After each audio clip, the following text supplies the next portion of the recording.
Hello online. Welcome to Anil Vishwa channel. I am Anjali Garg. Last time हमने live class में male reproductive system के बारे में पढ़ा था। उसमें हमने रिप्रोडक्टिव सिस्टम को डीपली स्टडी किया था। फिर हमने स्क्रोटम के बारे में पढ़ा था। देन हमने स्क्रोटम के अंदर प्रेजेंट टेस्टिस के बारे में पढ़ा था। टेस्टिस के बाद हमने उसके अंदर प्रेजेंट सेमनीफेरस ट्यूब्यूल में हाउ द स्पर्म फॉर्म्ड को थोड़ा सा हमने रीड आउट किया था कि सेमनीफेरस ट्यूब्यूल में स्पर्म्स कैसे बनते हैं। देन हमने हार्मोनल कंट्रोल पढ़ा था कि हार्मोन्स कैसे कंट्रोल किए जाते हैं, या हार्मोन्स के बाद एंड्रोजन्स किस तरह से हमारे रोल प्ले करते हैं, गोनाडोट्रोफिन्स किस तरह से रिलीज होते हैं। इन सब के बारे में हमने रीड आउट किया था। आज हम पढ़ेंगे male accessory glands and male external genitalia, that is पैल्स। तो मेल एसेसरी ग्लैंड्स पढ़ने से पहले हम एक बार एनसीईआरटी का डायग्राम देख लेते हैं। तो इस एनसीईआरटी की डायग्राम में हमने एंटीरियर और पोस्टीरियर रीजन के बारे में पढ़ा था। तो मैंने आपको बताया था कि जहां पर बैकबोन प्रेजेंट है that is our dorsal region. ये हमारा डोर्सल रीजन होता है और इसको हम क्या बोलते हैं, पोस्टीरियर रीजन भी बोलते हैं। सिमिलरली जो फ्रंटल रीजन होता है जहां पर फेशियल फीचर्स प्रेजेंट होते हैं उसको हम क्या बोलते हैं, वेंट्रल रीजन बोलते हैं, या फिर हम इसको क्या बोलते हैं, एंटीरियर रीजन भी बोलते हैं। तो यहीं पर सबसे पहले आपका ध्यान जाना चाहिए, ये देखो कि ये ऊपर से यूरेटर्स आ रही है किडनी से। तो किडनी से जो यूरेटर्स आ रही है उन्होंने सारा यूरिन दे दिया, हाँ किसको, यूरिनरी ब्लैडर को। अब यूरिनरी ब्लैडर है, यूरिनरी ब्लैडर से क्या रिलीज हो रही है, दैट इज अ यूरिथ्रा। ये जो कंप्लीट ट्यूब आप देख रहे हो this is the urethra, this complete tube is urethra. अब इस यूरिथ्रा क्या है, यहाँ से क्या पास होगा, यूरिन पास होगा। तो ये जो यूरिन पास आउट होगा तो यहाँ पर हमने क्या देखा कि मेल का जो रिप्रोडक्टिव प्रोडक्ट है वो भी क्या होता है, इसी यूरिथ्रा से पास आउट होता है। अब इस यूरिथ्रा में वो रिप्रोडक्टिव सब्सटेंस आए कैसे, जो रिप्रोडक्टिव सब्सटेंस को हम क्या बोलते हैं, स्पर्म्स बोलते हैं। अब वो इसमें एंटर कैसे करेंगे, तो उसको यहाँ से समझो कि स्पर्म कहाँ बन रहे हैं। ये तो एक्स्ट्रा एब्डोमिनल कैविटी में बन रहे हैं, इन द टेस्टिस। अब ये एक्स्ट्रा एब्डोमिनल कैविटी में बन रहे हैं तो इससे सबसे पहले उन स्पर्म्स को कौन कैरी करेगा, दैट इज एपिडिडाइमिस। तो एपिडिडाइमिस के बारे में हमने पढ़ा था। तो ये क्या है, दिस इज एपिडिडाइमिस। और याद रखना एपिडिडाइमिस की जो लोकेशन है दैट इज पोस्टीरियर रीजन के अंदर ये क्या होती है, एपिडिडाइमिस प्रेजेंट होती है। नेक्स्ट उसके बाद आता है कि एपिडिडाइमिस से यहाँ से ओरिजिनेट होगी, देयर इज अ ट्यूब जो स्पर्म्स को लेकर जाएगी एक्स्ट्रा एब्डोमिनल कैविटी से कहाँ पर, एब्डोमिनल कैविटी तक। और याद हो जिसको जिन्होंने अच्छे से लेक्चर को रीड किया तो उन्हें पता है कि ये जो ट्यूब है ये ट्यूब इंगुअल कैनाल से होती हुई, this is inguinal canal, inguinal canal से होती हुई एक स्पर्मेटिक कोड की फॉर्म में। स्पर्मेटिक कोड सबको पता है कि ये गुच्छा है जिसके अंदर nerves, blood vessels, vas deferens and lymphatic vessels सबके ग्रुप यहाँ पर क्या है, प्रेजेंट है, जिसको कलेक्टिवली हमने क्या बोला है, स्पर्मेटिक कोड बोला। तो यहाँ से ये कलेक्ट होकर कहाँ जाएगा, ये वास्ट डिफरेंस सारे के सारे मटेरियल को कहाँ लेकर जा रही है, this vas deferens carry all the sperms and reaches to first near the first gland. अगर मैं बोलूं कि ये जो फर्स्ट ग्लैंड है दैट इज सेमिनल वेसिकल, एक बार आप सुनते जाइए, फर्स्ट ग्लैंड क्या है, सेमिनल वेसिकल। तो यहाँ से एपिडिडाइमिस से स्पर्म उठाए किसने, वास डेफरेंस ने। अब जो ये वास डेफरेंस है, ये वास डेफरेंस कहाँ लेकर जा रही है इन स्पर्म्स को, टुवर्ड्स द फर्स्ट ग्लैंड जिसको हम क्या बोलते हैं, सेमिनल वेसिकल।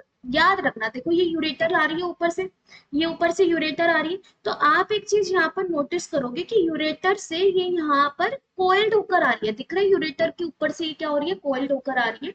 तो यही फर्स्ट पॉइंट है वास डिफरेंस का कि it is a form that is coiled upon the ureters. ये यूरेटर से ऊपर से क्या आती है, कोइल्ड होकर आती है। एंड अगर आपको डायमीटर में भी डिफरेंस दिख रहा है, देखो अगर मैं यहाँ थोड़ा सा इरेज करूँ, ये देखो यहाँ पर नैरो है और यहाँ पर आकर ये क्या हो गई, ये वाइडर हो गई है। तो वास डिफरेंस बिकम वाइडर, और इस वाइडर रीजन को हम क्या बोलते हैं, एम्पुला बोलते हैं। इस वाइडर रीजन को हम क्या बोलते हैं, एम्पुला। जब ये वाइडर रीजन की ट्यूब मिल जाती है कौन सी ट्यूब से, सेमिनल वेसिकल की ट्यूब से। अगर मैं बोलूं कि ये जो लीव्स जैसी स्ट्रक्चर दिख रही है, पाउच से दिख रहा है, दिस इज सेमिनल वेसिकल। तो ये जो सेमिनल वेसिकल है, देखो यहाँ पर एनसीईआरटी ने मार्क भी किया हुआ है। तो ये जो सेमिनल वेसिकल है, अगर इसकी ट्यूब किससे मिल जाए, वास डिफरेंस की ट्यूब से मिल जाए तो एक कॉमन ट्यूब बन जाती है। उस कॉमन ट्यूब को हम क्या बोलते हैं, इजैक्यूलेटरी डक्ट बोलते हैं। तो यहाँ से vas difference I, vas deferens आकर यहाँ पर क्या हो गई, थोड़ी सी क्या हो गई, एम्पुला बन गई, मतलब वाइडर हो गई। सो दिस इज एम्पुला और दिस इज वास डिफरेंस। जब ये वास डिफरेंस एम्पुला थोड़ी सी ये वाइडर होगी तो यहीं पर क्या प्रेजेंट है, there is a present of first gland जिसको हम क्या बोलते हैं, सेमिनल वेसिकल। ये सेमिनल वेसिकल और हमारी वास डिफरेंस जो एम्पुला से ट्यूब निकले collectively form the ejaculatory duct. अब जो इजैक्यूलेटरी डक्ट है ये अब हमारी यूरिथ्रा में क्या हो चुकी है, ओपन हो चुकी है। साथ में दूसरी ग्लैंड जो है, this is a prostate gland. साथ में जो सेकंड ग्लैंड है उसको हमने क्या बोला है, this is a prostate gland. ये प्रोस्टेट ग्लैंड है। ये जो प्रोस्टेट ग्लैंड है इसकी भी सिक्रीशन कहाँ ओपन होगी, यूरिथ्रा में ओपन होगी। साथ में यहाँ पर दो स्मॉल ग्लैंड भी प्रेजेंट है, यहाँ पर दो स्मॉल ग्लैंड भी प्रेजेंट है। उन दो ग्लैंड को हम बोलते हैं कूपर्स ग्लैंड, या फिर उसका नाम क्या है, बल्बो यूरिथ्रल ग्लैंड। या तो हम इसको क्या बोलते हैं, कूपर्स ग्लैंड, या फिर हम इसको क्या बोलते हैं, बल्बो यूरिथ्रल ग्लैंड। तो इसकी भी सिक्रीशंस कहाँ आकर रिलीज हो रही है, यूरिथ्रा के अंदर आकर रिलीज हो रही है। Finally sperm plus secretions of all three glands will pass out the urethra। Urethra से पास होएगा और कहां से बाहर आ जाएगा, इस ओपनिंग से बाहर आ जाएगा। और इस ओपनिंग को हम क्या बोलते हैं, it is called urethral mites. This opening is called urethral mites. यहाँ से क्या आ जाएगा, बाहर आ जाएगा। तो एक बार हम स्पर्म का फ्लो देखते हैं। तो आई थिंक आपको ये डायग्राम समझ में आ गया, ये डायग्राम कैसे बनाया हुआ है। सारे हमने डायग्राम कर लिया। इसके बाद जो ये स्ट्रक्चर्स है ये हम एक्सटर्नल जेनिटलिया में स्टडी कर लेंगे। टेस्टिस हम पढ़ चुके हैं, स्क्रोटम हम पढ़ चुके हैं, रेक्टम आप और एनस आपको पता ही है, 10th क्लास में आप लोग पढ़ के आए हो। This is the parts of the large intestine and this is the backbone, उसका last part sacral, sacral and coccyx, these are the last vertebrae। Okay, तो हम एक बार फ्लो ऑफ द स्पर्म देखते हैं। मैंने यहाँ थोड़ा सा आपके लिए लिखा भी हुआ है। हमने स्पर्म्स की जो फॉर्मेशन की थी वो कहाँ पर की थी, सेमनीफेरस ट्यूब्यूल में। सेमनीफेरस से वो कहाँ गए, ट्यूबुलाई रेक्टाई में। ट्यूबुलाई रेक्टाई से वो कहाँ आ गए, रेटी टेस्टिस में। रेटी टेस्टिस से वो किसके पास आ गए, वास एफ्रेंशिया। यहाँ हम क्या पढ़ते हैं कि फाइनली वास एफ्रेंशिया से जब स्पर्म एपिडिडाइमिस में आते हैं, they finally exits the testis. Exits the testis मतलब अब स्पर्म टेस्टिस से बाहर आ चुके हैं और कहां पर आ गए हैं, एपिडिडाइमिस में आ गए। तो एपिडिडाइमिस में हमने पढ़ा था स्टोरेज होता है। स्टोरेज के साथ यहाँ पर और क्या होता है, कैपेसिटेशन होता है। कैपेसिटेशन का मतलब क्या होता है, स्पर्म की मोटिलिटी को स्टॉप करना। तो ये मोटिलिटी स्टॉप कैसे हुई थी, तो हमने पढ़ा था कि स्टोरेज के साथ साथ सबसे पहले ये स्पर्म को मैच्योरेशन भी करते हैं। यहाँ पर स्पर्म क्या होता है, मैच्योर्ड भी होता है। और मैच्योर्ड का मतलब मोटिलिटी प्रोवाइड करते हैं। तो वहां मैंने आपको समझाया था कि पहले मोटिलिटी प्रोवाइड करते हैं, फिर इस मोटिलिटी को क्या करते हैं, सप्रेशन का काम भी कौन करता है, एपिडिडाइमिस करता है, by secreting, by attaching the cholesterol वगैरह हमने वहां पर क्या किया था, रीड आउट किया था। नेक्स्ट उसके बाद आता है कि ये जो कैपेसिटेशन के बाद एपिडिडाइमिस से स्पर्म जैसे ही सेक्सुअल अर्ज हुई, सेक्सुअल अर्ज के दौरान जितने भी स्पर्म है वो स्पर्म किसके पास आ जाएंगे, वास डिफरेंस के पास आ जाएंगे। And it is a tube that carry sperm from extra abdominal cavity to the abdominal cavity. Abdominal cavity के पास इन स्पर्म्स को ले जाएगी। अब वास डिफरेंस ने क्या बनाया, अभी अभी पढ़ा, vas deferens will create ampulla. Ampulla create करके, ये एम्प्यूला की जो डक्ट है वो डक्ट किसके साथ ओपन हुई, सेमिनल वेसिकल के साथ ओपन हुई। जब सेमिनल वेसिकल के साथ ये ओपन हुई तो उन्होंने एक कॉमन डक्ट बनाई, जिस कॉमन डक्ट को हम क्या बोलते हैं, इजैक्यूलेटरी डक्ट बोलते हैं।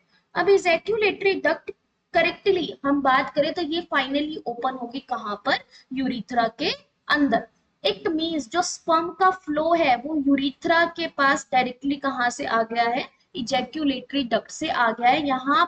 यहाँ पर फिर सिक्रेट होती है दो ग्लैंड की सिक्रीशन, जिसको हम क्या बोलते हैं, prostate gland, and that is called another gland is bulbo urethral gland, जिसको हम क्या बोलते हैं, कूपर्स ग्लैंड भी बोलते हैं। तो कुछ बच्चे क्या लिखते हैं, इजैक्यूलेटरी डक्ट से प्रोस्टेट के पास आए, फिर बल्बो के पास गए, फिर यूरिथ्रा के पास गए। नहीं, ये जो प्रोस्टेट और बल्बो यूरिथ्रल है ये सिर्फ सिक्रीशन देते हैं, यहाँ पर स्पर्म का फ्लो इन ग्लैंड्स के अंदर से नहीं होता है। Okay, now we study about these three glands. इन तीनों ग्लैंड्स का क्या रोल है कि हमारे मेल रिप्रोडक्टिव सिस्टम में ये क्या रोल प्ले करती है। तो these are the male accessory gland. अब मेल एसेसरी ग्लैंड में कौन सी आती है, seminal vesicle, prostate gland and the bulbourethral gland. तो हम इसको इस तरह से पढ़ते हैं, ऐसे यहाँ पर ध्यान दो, there is a very important structure, आपको पता होना चाहिए। ऊपर से क्या आ रहा है, यूरिनरी ब्लैडर, ये क्या हो गई, यूरेटर्स। तो यूरिनरी ब्लैडर जो है, यूरिनरी ब्लैडर से जो ट्यूब निकलती है जहां से यूरिन पास होता है, दैट इज कॉल्ड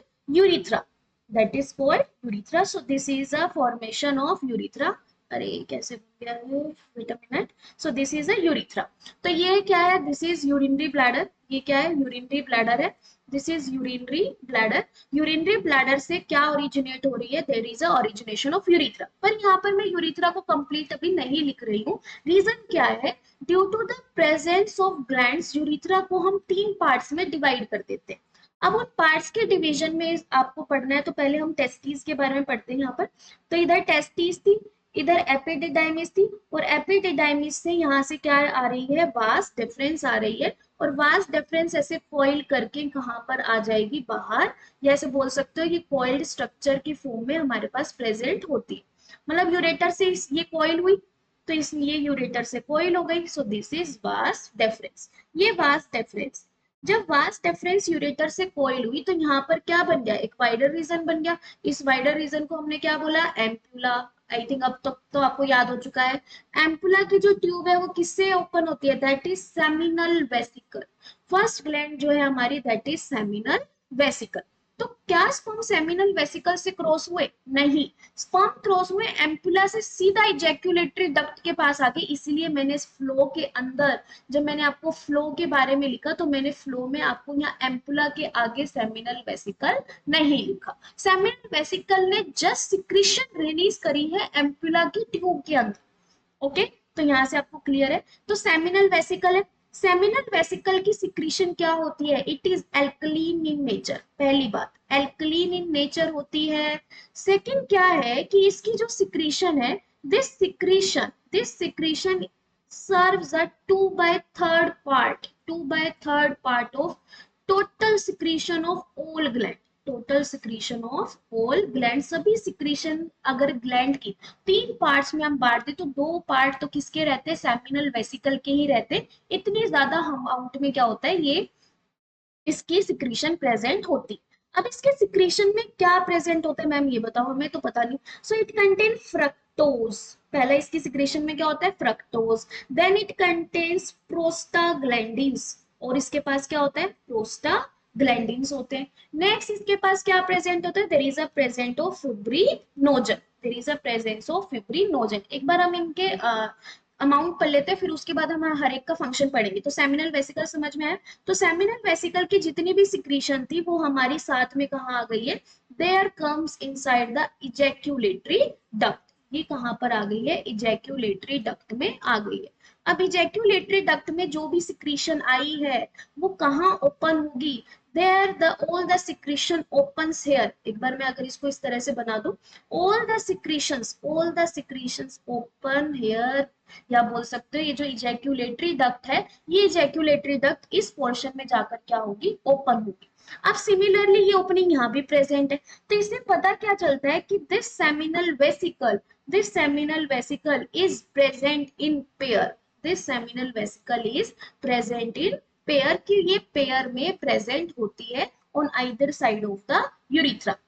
अब उसके बाद आता है आइदर साइड ऑफ द, या आप बोल सकते हो, अगर हम इनकी लोकेशन देखेंगे तो हमें कहाँ दिखेगी, on ventral side of the urinary bladder. Ventral से समझ गए कि फ्रंटल साइड में, यहाँ पर हमें ये लोकेशन दिखेगी किसकी, सेमिनल वेसिकल की. और इनकी जो इजैक्यूलेटरी डक्ट है, मतलब यहाँ से ये एम्पुला आ गया, और ये जो इजैक्यूलेटरी डक्ट है वो हमारी इस पोर्शन में आकर क्या हो रही है, ओपन हो रही है. ये एम्पुला हो गया, ये सेमिनल वेसिकल की डक्ट होगी, और ये इजैक्यूलेटरी डक्ट होगी. तो यहाँ से आपको पता चल गया. ये तो मैंने आपको साइड में, ताकि आपको समझ में आए, इसलिए मैंने बनाया. अब जो ये सिक्रीशन है, ये सिक्रीशन कहाँ रिलीज हुई है, it release in this part of urethra. और ये जो पार्ट है यूरिथ्रा, यहीं पर एक और ग्लैंड प्रेजेंट होती है. That gland is called prostate gland. That gland is called prostate gland. ये वाली जो ग्लैंड है, इस ग्लैंड को हम क्या बोलते हैं, प्रोस्ट्रेट ग्लैंड बोलते हैं. अब जहां पर प्रोस्ट्रेट ग्लैंड प्रेजेंट है, वहीं से यूरिथ्रा का फर्स्ट पार्ट का नेम ड्राइव होता है. उसको हम क्या बोलते हैं, प्रोस्थेटिक यूरिथ्रा. यहीं से एक नेम ड्राइव होता है जिसको हम क्या बोलते हैं, प्रोस्थेटिक यूरिथ्रा. ऐसी यूरिथ्रा जहां पर प्रोस्ट्रेट ग्लैंड प्रेजेंट है, और यहीं पर ही प्रोस्ट्रेट ग्लैंड अपनी सिक्रीशंस को क्या कर देता है, रिलीज कर देता है डायरेक्ट. अब प्रोस्टेट ग्लैंड के बारे में पढ़ते हैं, इसकी क्या speciality. First, it is not in pair, it is a single gland, ये पूरी सिंगल ग्लैंड है, ये पेयर में प्रेजेंट नहीं है। तो अगर हम बात करें तो ये कंप्लीट एक सिंगल ग्लैंड है, this is complete single gland, जिसको हम क्या बोलते हैं, प्रोस्टेट ग्लैंड बोलते हैं। नेक्स्ट, प्रोस्टेट ग्लैंड की जो सिक्रीशन है that is also alkaline, that is also alkaline in nature, ये भी एल्कलीन नेचर की सिक्रीशन है, and play another 1/3 part of total secretion of all gland. यहाँ पर total secretion of all gland को मैं फ्यूचर में रिप्लेस कर दूंगी किस पार्ट से, सीमन से, तो वहां पर आपको समझ में आएगा व्हाट इज सीमन। तो आप अपने नोट्स में ऐसे भी लिख सकते हो 1/3 part ऑफ द सीमन, या फिर सॉरी, या सीमन की जगह आप यहाँ लिख दो, 1 minute, 1/3 part of the seminal plasma, 1/3 part of the seminal plasma, क्योंकि सारी सिक्रीशंस के ग्रुप को हम क्या बोलते हैं, सेमिनल प्लाज्मा बोलते हैं। नेक्स्ट, इसके सिक्रीशन में होता क्या है, 1/3 part तो है, सो व्हाट इज प्रेजेंट, सबसे इंपॉर्टेंट कैल्शियम। यही कैल्शियम आगे जाकर आप पढ़ोगे कि it is also play a role in a decapacitation, या जो फीमेल जेनिटल ट्रैक्ट है उसका भी कैल्शियम, वहां से भी कैल्शियम रिलीज होता है। तो अभी के लिए आप ये स्किप करो, तो कैल्शियम आयन रिलीज करते हैं। Also what is release by them, that is release clotting enzymes, क्या क्या रिलीज करते हैं ये, क्लोटिंग एंजाइम्स। क्लोटिंग एंजाइम के बाद they will also release the profibrinogen, profibrinogen, they also release a profibrinogen. So these are the secretions that is released by the prostatic या prostate gland. अब prostate gland से नीचे क्या present होती है, there is another gland that is present below the prostate gland, that is called Cooper's gland और bulbourethral gland. So here is a gland जिसको हम क्या बोलते हैं, Cooper's gland और bulbourethral gland. तो next gland that is present here is Cowper's gland, या फिर उसको क्या बोलते हैं, बल्बोयूरिथ्रल ग्लैंड बोलते हैं।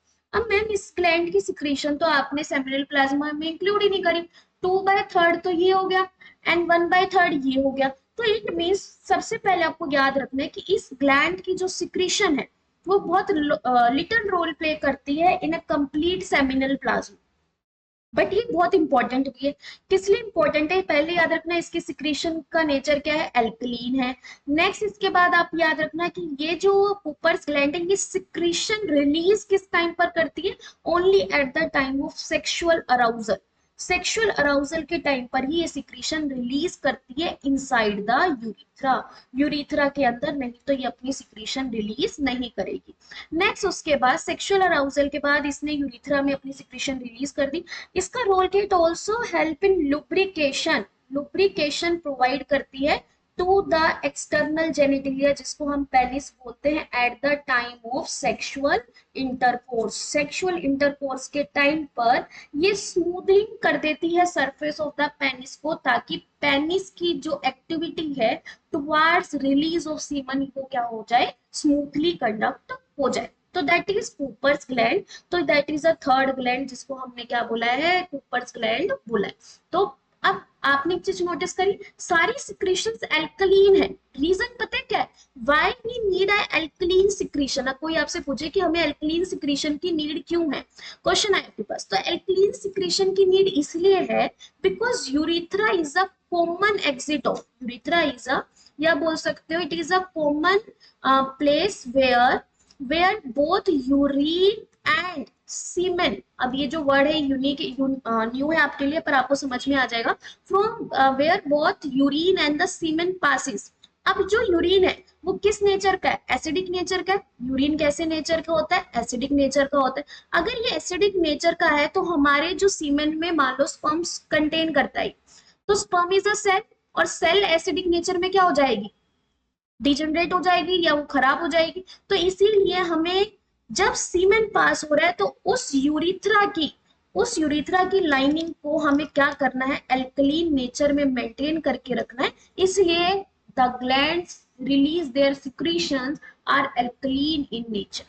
अब ऐसी ऐसी यूरिथ्रा, अब यहीं से जहां पर हमारी सेकेंड ये प्रेजेंट है, जहां पर कूपर्स ग्लैंड प्रेजेंट है, ऐसी यूरिथ्रा को हम क्या बोलते हैं, this urethra is called membranes urethra.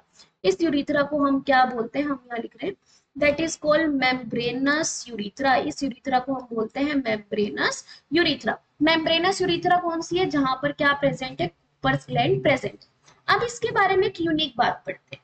अगर मैं कहूँ बची हुई बाकी जो यूरिथ्रा है, ये जो बची हुई बाकी जो यूरिथ्रा है, इस यूरिथ्रा को हम बोलते हैं this urethra is called, this urethra is called penile urethra. Penile urethra क्यों बोला हमने, क्योंकि यही वो यूरिथ्रा है जिसके सराउंडिंग में क्या प्रेजेंट है, there is a presence of external genitalia, जिसको हम क्या बोलते हैं, पेनिस बोलते हैं। This is external genitalia. ये एक्सटर्नल जेनिटेलिया है जो क्या है, सराउंड करता है पेनिस, या sorry that is called penis, जो क्या है, एक्सटर्नल जेनिटली। तो यहीं पर हमें पेनाइल यूरिथ्रा की हमने बात करी। तो अब मैम आप क्या बता रहे थे कि कूपर्स ग्लैंड के बारे में आप कुछ बता रहे थे, मैं आपको ये बता रही थी कि कूपर्स ग्लैंड मेम्ब्रेनस यूरिथ्रा के पास प्रेजेंट है, फिर भी इसकी सिक्रीशन मेम्ब्रेनस यूरिथ्रा कैरी नहीं करती, ये अपनी सिक्रीशन को किसको ट्रांसफर करता है, these secretions are released in, these secretions are released in penile urethra. तो ये आपको याद रखना है, जो कूपर्स ग्लैंड की सिक्रीशंस हैं they are released in penile urethra. Penile urethra में क्या होता है, कूपर्स ग्लैंड अपनी सिक्रीशंस को रिलीज करता है। सेकंड, कूपर्स ग्लैंड के लिए याद रखना, it is present in pair. तो हमारे पास पेयर में कौन कौन सी ग्लैंड है, that is seminal vesicle and bulbourethral gland.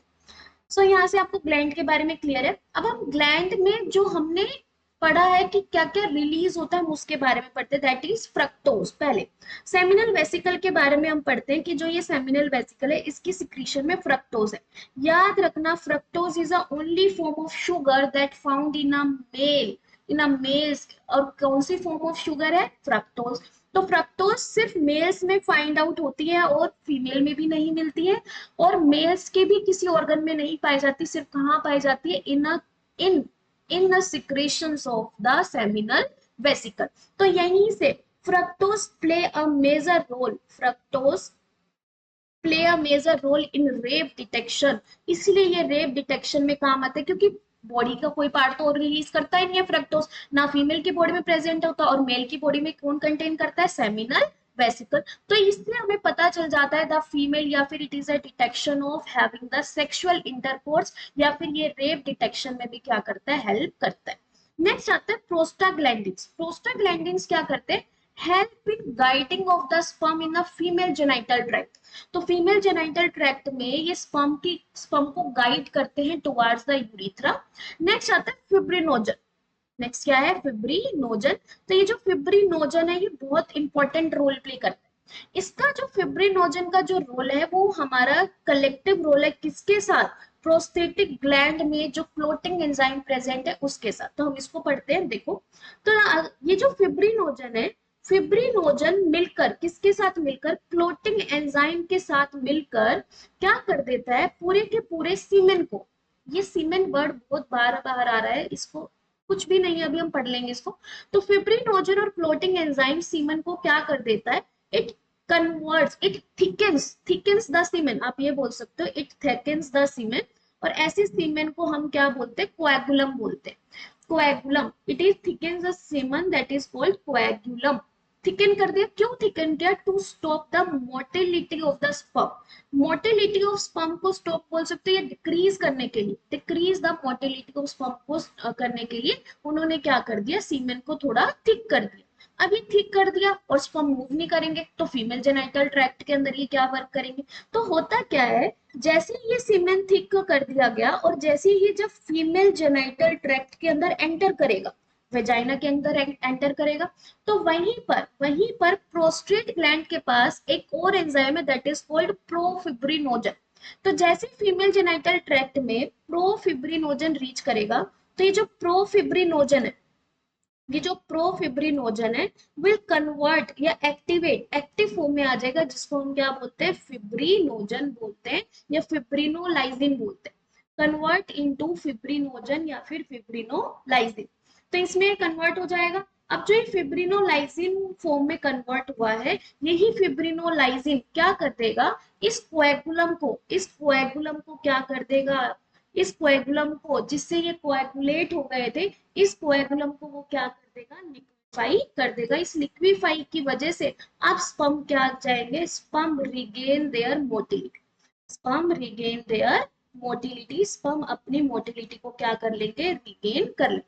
तो आई थिंक ये आपको समझ में आ गया कि किस तरह से सीमेन को थिकन किया जाता है मेल रिप्रोडक्टिव सिस्टम में, और किस तरह से इस सीमेन को लिक्विफाई कर दिया जाता है ना female reproductive system.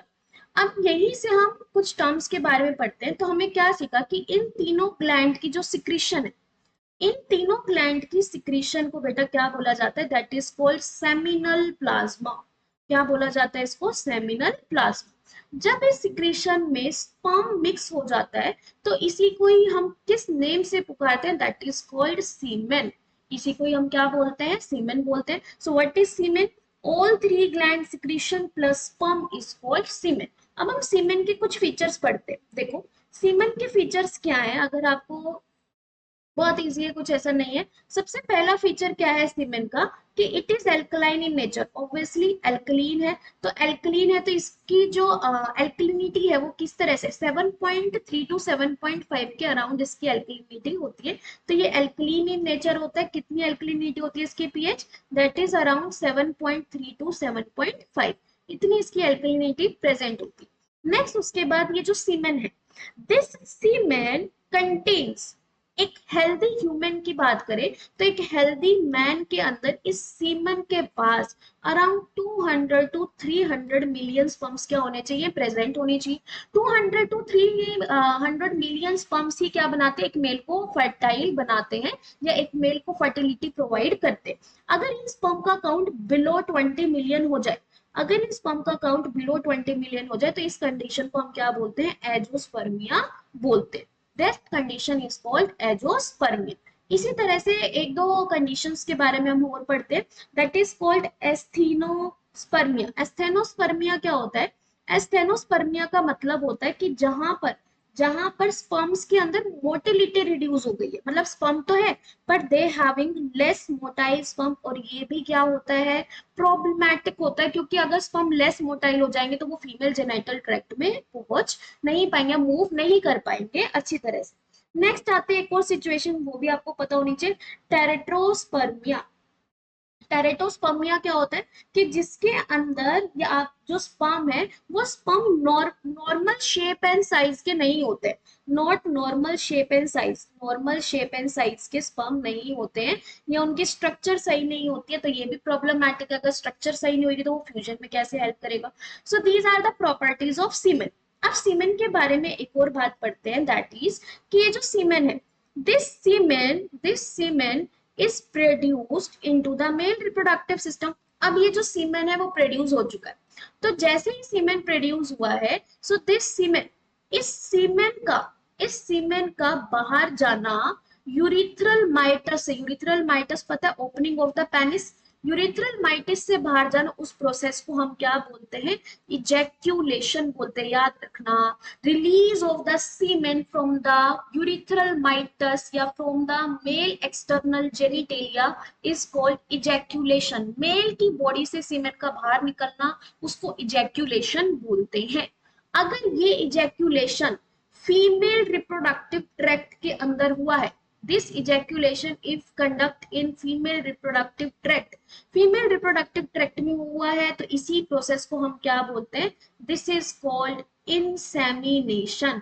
What is insemination, release of semen in female genital tract या फिर female reproductive tract, that process is called insemination. अब अमाउंट ऑफ सीमेन कितना रिलीज होता है ये भी याद रखना कि around 1.5 to 5 ml of semen is released in per ejaculation.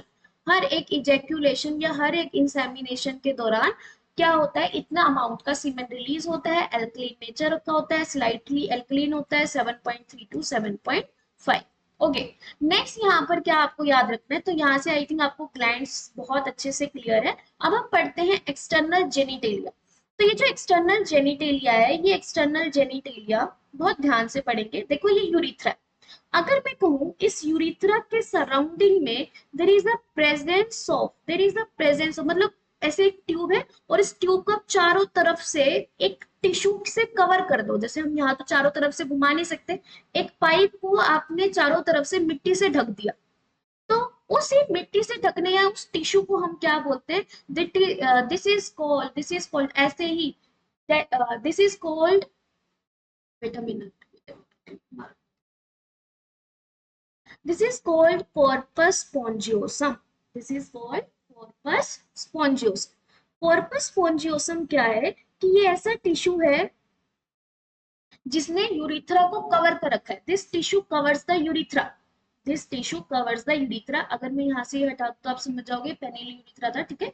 तो this corpus spongiosum covers the urethra. ये किसको कवर करता है? यूरिथ्रा को कवर करता है।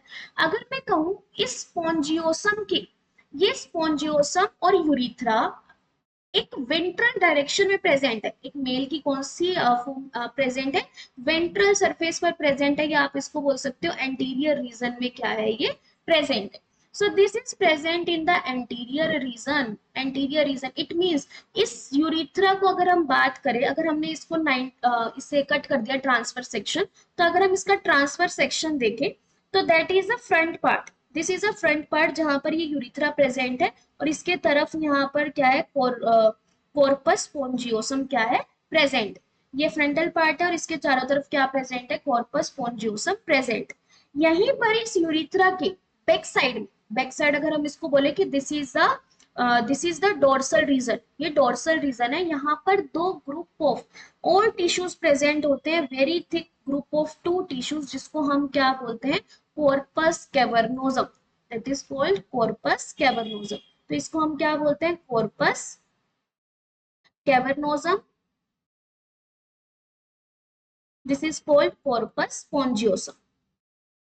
तो ये आपको दोनों टिश्यू याद हो गए, corpus cavernosum and corpus spongiosum. Corpus spongiosum, that is corpus spongiosum. अब इस वाली लोकेशन को हम डायग्राम से भी देखते हैं, वेट अ मिनट। तो डायग्राम से आपको और अच्छी तरह से समझ में आ जाएगा। देखो ये क्या हो गया, बैक रीजन हो गया, ये मेल का क्या हो गया, बैक रीजन हो गया। तो ये जो बैक रीजन है, यहाँ पर देखो क्या प्रेजेंट है। आपको क्या लग रहा है कि ये हमारे कौन सा रीजन दिख रहा है कि दिस इज द, मैम ये तो हमारा बैक रीजन है जहां पर हमें यूरिथ्रा दिख रहा है? नहीं बेटा, अगर हम इस यूरिथ्रा की लोकेशन देखेंगे, सो दैट इज एंटीरियर। ये कहाँ पर प्रेजेंट है, एंटीरियर रीजन पे प्रेजेंट है, और यहीं पर कॉर्पस स्पॉन्जियोसम सराउंड कर रखा है। नेक्स्ट उसके बाद जो कॉर्पस कैवर्नोसा है वो कहाँ प्रेजेंट है, इधर प्रेजेंट है बिटवीन टू टू ग्रुप के। यहाँ पर क्या प्रेजेंट है, ऐसे गुच्छे पैरेलली क्या कर रहे हैं, रन कर रहे हैं, that is a corpus cavernosum. Okay, तो यहाँ से आपको लोकेशन क्लियर हो गई है कि कॉर्पस कैवर्नोसम कहाँ है, कॉर्पस स्पॉन्जियोसम। अब इनकी स्पेशलिटी के बारे में पढ़ते हैं कि both the tissues are the erectile tissue and corpus cavernosum is highly supplied with the blood. Blood क्या बोल सकते हो, highly vascular in nature, vascular supply बहुत ज्यादा है। तो अब इसका रोल क्या है, अगर मैं कहूँ this help in erection of the penis. अब ये जो पेनिस है, अगर इस पेनिस में ब्लड का फ्लो बढ़ जाए तो ये क्या हो जाएगी, पेनिस इरेक्ट हो जाएगी। तो इरेक्शन करवाने में जैसे ही ब्लड फील होता है कॉर्पस कैवर्नोसम में, तो पेनिस क्या हो जाती है, इरेक्ट हो जाती है। This erection of the penis help in the process of ejaculation. Ejaculation जब भी होता है जब पेनिस क्या हो जाती है, इरेक्ट हो जाती है। तो हम क्या, इसीलिए हम इसको क्या बोलते हैं, erectile tissue help in erection process. और वही इरेक्शन प्रोसेस कौन सी प्रोसेस में हेल्प करती है, इजैक्यूलेशन में हेल्प करती है।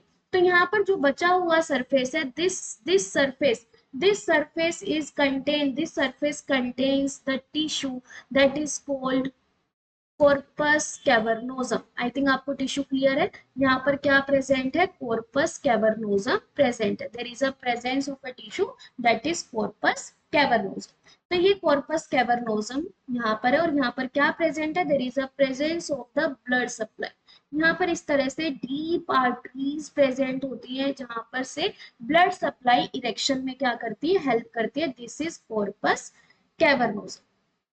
याद करना, कॉर्पस कैवर्नोसम यहाँ आपको क्या लग रहा है, यूरिथ्रल पेनिस के चारों तरफ लग रहा है, पर नहीं, ये यूरिथ्रल पेनिस के चारों तरफ नहीं होता है।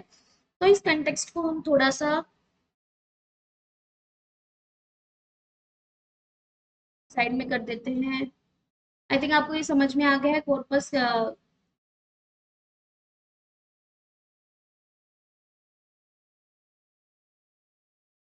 नेक्स्ट उसके बाद थोड़ा सा और हम पढ़ते हैं इसके बारे में। ये तो हो गई मसल्स की बात। नेक्स्ट क्या देखा गया कि ये जो कॉर्पस स्पोंजियोसम है, ये बाहर इस तरह से क्या हो जाता है, there is a collection of a tissue. ये जो टिश्यू है ये बाहर इस तरह से एक्सटेंड हो जाता है and they will form a structure called glans penis.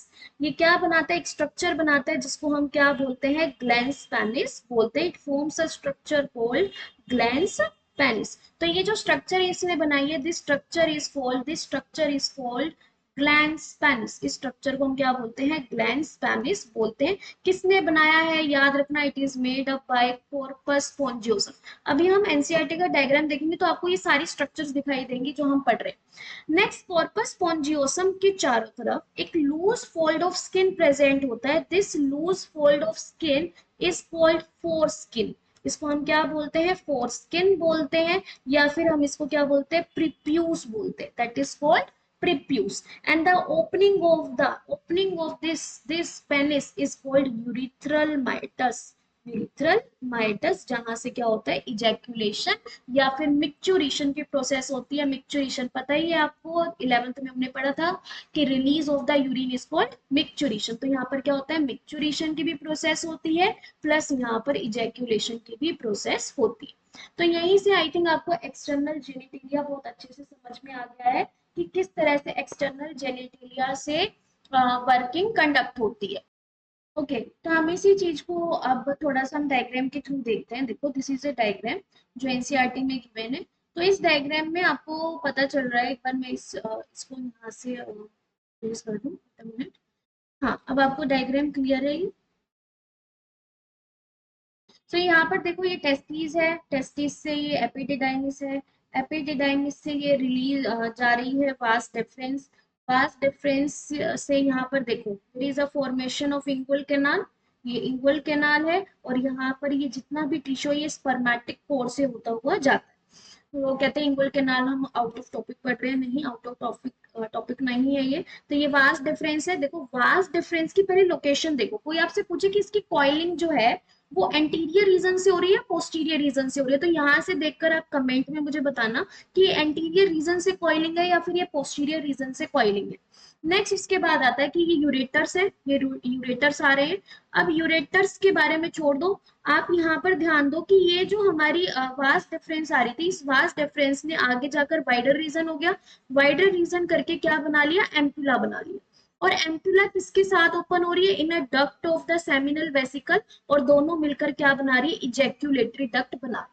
तो यहां से आपको पहला क्वेश्चन का जवाब मिल गया है कि जो ये सेमिनल वेसिकल है ये कौन सी यूरिथ्रा में आ जाकर ओपन हो रही है, it opens into the prosthetic urethra. ये प्रोस्थेटिक यूरिथ्रा में जाकर ओपन हो रही है। और ये क्या है, प्रोस्टेट ग्लैंड। यहाँ पर आप एक और बात लिख सकते हो, प्रोस्टेट ग्लैंड में आप ऐड कर सकते हो, it is a chestnut shape. सुपारी होती है जैसे, उस शेप की ये क्या होती है, ग्लैंड होती है। It is a chestnut shape, it is a P shape gland. P shape की जो ये पी होती है, मटर की जैसी ये ग्लैंड्स होती है, देखो आपको दिख भी रहा है।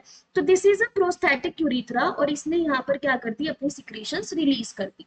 नेक्स्ट उसके बाद आता है प्रोस्थेटिक यूरिथ्रा के बाद कि this is a membranes urethra. ये छोटी सी जो पोर्शन आपको दिख रहा है, this portion indicates the membranes urethra. ये पोर्शन कौन सा है, this portion indicates the membranes urethra. और यहाँ पर ये क्या प्रेजेंट है, पी शेप की दो ग्लैंड्स प्रेजेंट है, जिनको हम क्या बोलते हैं, बल्बो यूरिथ्रल ग्लैंड बोलते हैं।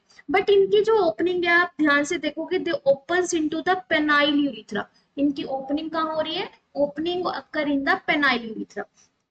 अब ये पेनाइल यूरिथ्रा है, पेनाइल यूरिथ्रा के पास ये वाला जो टिश्यू है, इसको हम ब्रॉडर करके दिखाएं तो ये वाला जो टिश्यू है, दिस टिश्यू इज योर, ये जो पेनाइल यूरिथ्रा के पास है, this tissue is your corpus spongiosum. मैंने क्या बोला, कॉर्पस स्पोंजियोसम ही आगे बढ़कर क्या बनाता है, it forms the glans penis. देखो ये ग्लैंस पेनिस बना रहा है आगे बढ़कर, और ग्लैंस पेनिस के बाद इसके सराउंडिंग में जो टिश्यू है, इस टिश्यू को हम क्या बोलते हैं, that is called corpus cavernosum sponge. और कहां पर होता है ये, इसकी आपको क्या लग रहा है, बैक साइड में, बिल्कुल, it is present in the dorsal region. Dorsal region में प्रेजेंट होता है कॉर्पस, कॉर्पस कैवर्नोजम, कोई एनसीईआरटी से बाहर नहीं पढ़ा हमने। और यही हमारे क्या होता है, highly supplied with the blood vessels. यहाँ पर हाईली सप्लाइड होती है ब्लड वेसल, जो पेनिस की इरेक्शन में क्या करता है, वर्क करता है।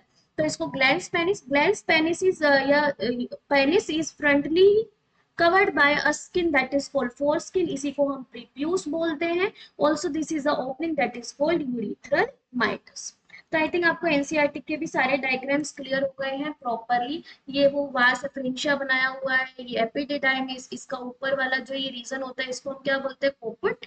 Next that is a corpus and that is a कोडा रीजन ऑफ द एपिडिडाइमिस। और कोडा रीजन से क्या ओरिजिनेट होती है, वास डिफरेंस ओरिजिनेट होती है। ओके, नेक्स्ट उसके बाद यहाँ पर एक न्यूरल कंट्रोल पढ़ते हैं हम। न्यूरल कंट्रोल भी आपको जानना जरूरी है कि how the neural control occur.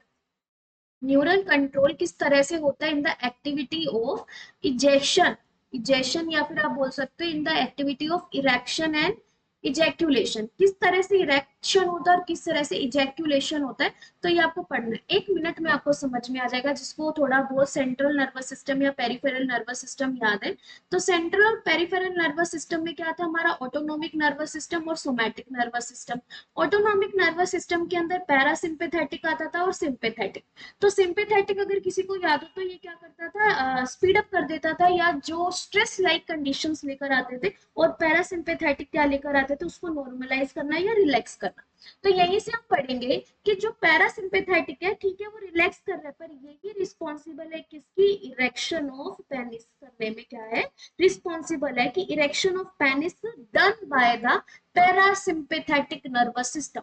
Erection of penis done by the parasympathetic nervous system and ejaculation is done by the sympathetic nervous system. Ejaculation done by sympathetic nervous system.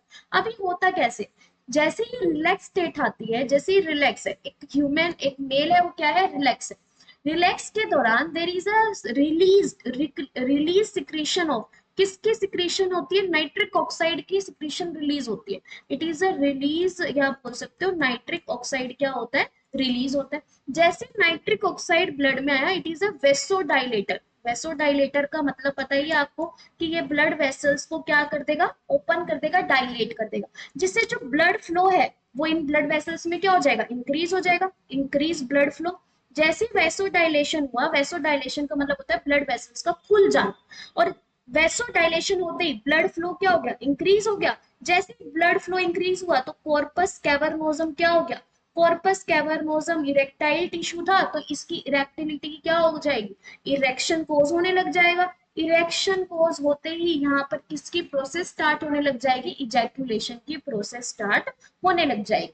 तो वही at the same time ejaculation में work कैसे create हो रहा है, जैसे parasympathetic nitric oxide से vasodilation conduct करवा रहा है, at the same time sympathetic क्या वर्क कर रहा है कि यहाँ पर अगर मैं कहूँ कि एपिडिडेमिस से लेकर कंप्लीट यूरिथ्रा तक स्मूथ मसल्स का क्या है, स्मूथ मसल्स प्रेजेंट है।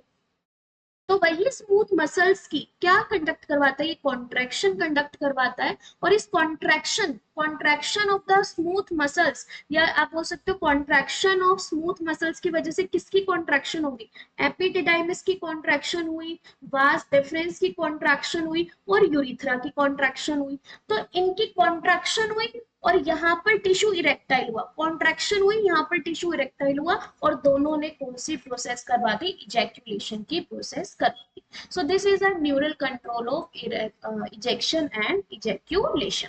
तो हमने आज मेल रिप्रोडक्टिव सिस्टम कंप्लीट कर दिया है। Hope so you remind every concept. फिर भी कोई कंसेप्ट रह गया तो हम संडे की लाइव क्लास को इसको अच्छे से और एक बार रीड कर लेंगे, आप वहां पर डाउट ले लेना मुझसे। नेक्स्ट यहाँ पर ये बात है कि इससे रिलेटेड जो क्वेश्चंस है वो आपके टेलीग्राम चैनल पर अपलोड कर दिए जाएंगे। ऑल्सो जो नोट्स है इससे रिलेटेड वो भी आपको टेलीग्राम चैनल पर ही मिलेंगे। अगर आपको स्क्रीनशॉट लेना है आप इसका ऐसे स्क्रीनशॉट ले सकते हो। सो ये is a detailed lecture of human reproductive system. Thank you so much.